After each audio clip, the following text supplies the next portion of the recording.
Prepare to be captivated by an irresistible sight that will rival the charm of fluffy kittens and cuddly puppies. Step aside, because there's a new contender in town when it comes to heart-melting cuteness: the Highland cattle calves. These endearing creatures have the power to make your heart skip a beat with their undeniable adorableness. Hailing from Scotland, Highland cattle are a distinctive breed of cows. What sets them apart is their remarkable double coat, featuring a long-haired topcoat and a softer undercoat. This unique combination contributes to their striking appearance. More than just a fashion statement, this coat serves a practical purpose as it shields them from the unforgiving weather conditions of the Scottish Highlands. Additionally, it is this very coat that lends the Highland cattle calves their fluffiness, turning them into absolute bundles of cuteness that are impossible to resist. It's simply impossible to feel sad when you know these sweet creatures exist in the world. Highland cows are often known as the gentle giants of Scotland. With their long horns and flowing red locks, these iconic beasts are easily recognized. But how much do you really know about them? The Highland cow is the oldest registered breed of cattle in the world.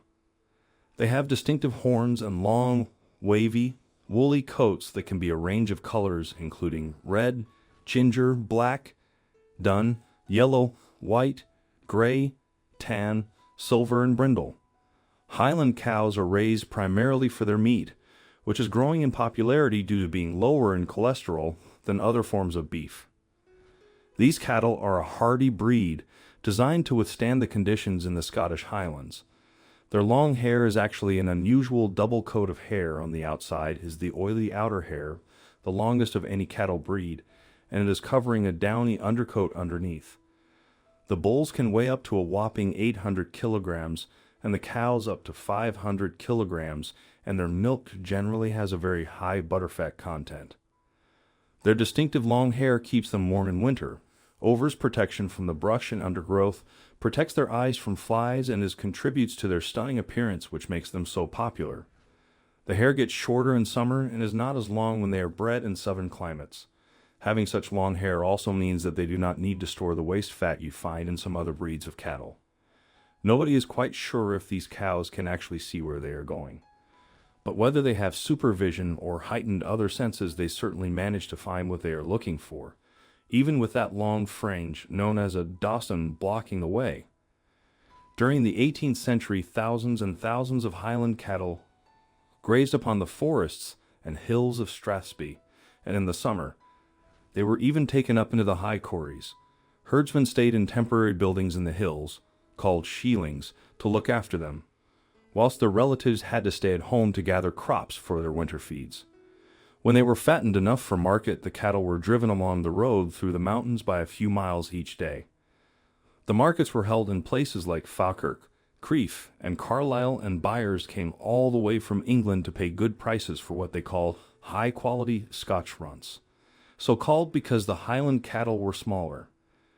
At one market in the early 1800s, some 30 pounds, 1,000 changed hands, an absolute fortune by today's standards. They were so popular that cattle thieving was common, and individuals could apply for a commission to set up an official watch, which farmers would pay to retrieve stolen stock. Rob Roy MacGregor operated a watch and was also a cattle dealer and drover. If you are interested in Rob Roy MacGregor, then you can find out more about him.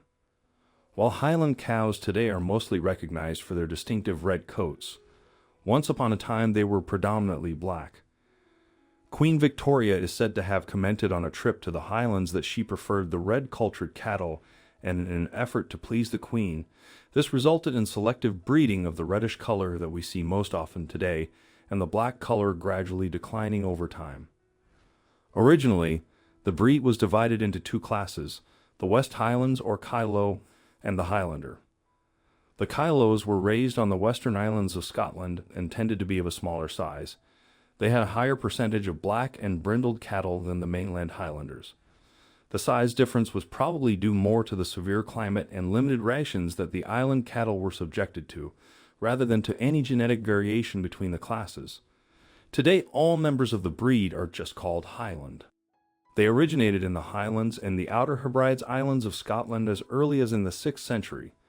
These days they can also be found across the south of Scotland and other parts of Europe, as well as in Australia and North and South America too. Highland cattle can even be found foraging 1,000 feet up in the Andes. If you are seeking the Highland cow whilst visiting their country of origin, you may find yourself with more success if you ask the locals to point you in the direction of the hairy coos, as they are locally and affectionately known. Often these striking beasts can be spotted in fields along the roadside, all over the Highlands, especially in places like the Cairngorms National Park, or roaming free on the road itself across the northwest. Highland cows can be milked on a small scale. They will never make as much milk as a production milk cow, but enough for personal use. One cow can produce on average around 2 gallons per day. Their milk has an extremely high butterfat content, up to 10%, which some farmers may find appealing, but others have stated is a required taste. The Highland has much smaller teats than other breeds of cattle. Breeding for meat is why a lot of farmers keep the hairy coos. Their meat is lean but well marbled, normally rated as premium beef. Pure Highland beef comes at a price. Pure Highland beef commands a premium price due to its fine texture, succulent flavor, and high protein content. Numerous tests in Scotland have shown that Highland cattle meat is lower in both fat and cholesterol than even chicken. It also is high in iron.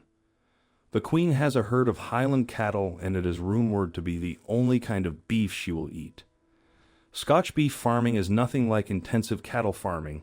The system prioritizes the welfare and well-being of its animals.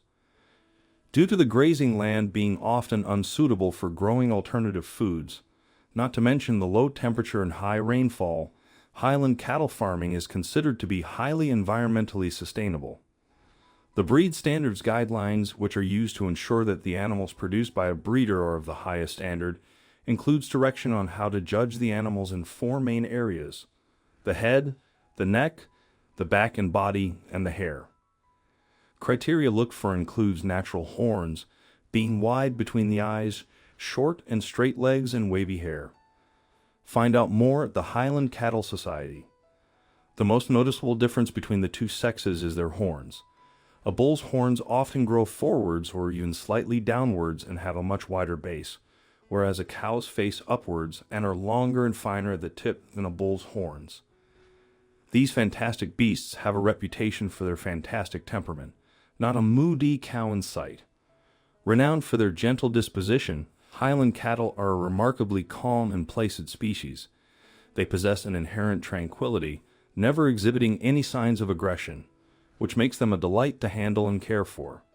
Within their herds, they possess a remarkable understanding of their social structure, maintaining harmony without resorting to conflict. Their peaceful nature extends beyond their own kind, as they even seek out the companionship of humans, approaching walkers with a longing for affection. Such is the amicable nature of Highland cattle that they have even been embraced as pets by many.